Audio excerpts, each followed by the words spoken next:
విపత్తుల నిర్వహణ శాఖ మంత్రివర్యులు శ్రీమతి మంగళపూడి అనిత గారు వారి అమృత హస్తాలతో జాతీయ పతాక ఆవిష్కరణ కార్యక్రమాన్ని చాలా జాతీయ భక్తిభావంతో జరిపిస్తున్నారు. అందరూ కూడా జెండా ఎగిరిన వెంటనే సెల్యూట్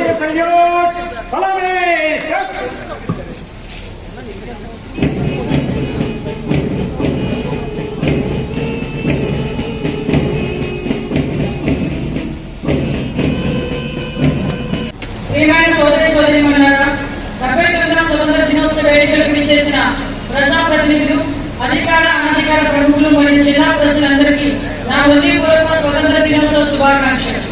ఎందరో మహనీయులు దేశభక్తులు తమ వియోచిత పోరాటాలు, నిస్వార్థ త్యాగాలతో స్వేచ్ఛ వాతావరణం మనకు అందించారు. వారందరి త్యాగాలను స్మరించుకుంటూ ముందుగా వారందరికీ కూడా అంజలి ఘటిద్దాం. ఆ మహనీయుల ఆశయాల బాటలో కుల, మత, భాష, ప్రాంతాలకు అతీతంగా దేశాభివృద్ధికి, రాష్ట్ర సర్వతోముఖాభివృద్ధికి పునర్మితమవుదాం. మహాత్మా గాంధీ కళలో కన్నా గ్రామ స్వరాజ్య స్థాపన ప్రతి ఒక్కరిలో దేశభక్తి నింపేలా వాడవాడలో స్వతంత్ర దినోత్సవ వేడుకలను ఈ రోజు మనం ఘనంగా నిర్వహించుకుంటున్నాం. స్వాతంత్రోద్యమంలో జిల్లా నుండి గుల్లపల్లి నారాయణమూర్తి, సిస్టర్ లింగమాంబ, నిమిటిపల్లి నారాయణ శర్మ గారు మొదలైన ఎందరో ప్రముఖులు చురుగ్గా పాల్గొన్నారు.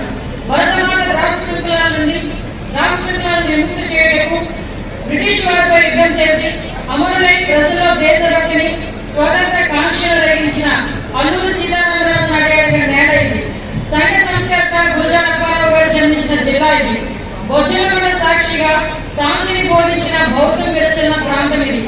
స్వర్ణాంధ్ర 2047 సాధనే లక్ష్యంగా మన రాష్ట్ర ముఖ్యమంత్రి శ్రీ నారా చంద్రబాబు నాయుడు గారి పరిపాలనలో రాష్ట్ర ప్రభుత్వం సంక్షేమం మరియు అభివృద్ధికి సమప్రాధాన్యత కల్పిస్తూ అనేక పథకాలకు రూపకల్పన చేస్తూ అమలు చేస్తున్నది.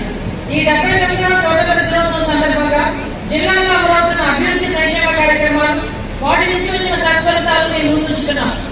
వ్యవసాయ శాఖకు సంబంధించి అన్నదాత సుఖీభావ పథకం మొదటి విడత మరియు పిఎం కిసాన్ పథకం 20వ విడత ద్వారా 2.43 లక్షల మంది రైతులకు 161.45 కోట్ల రూపాయల పెట్టుబడి సహాయం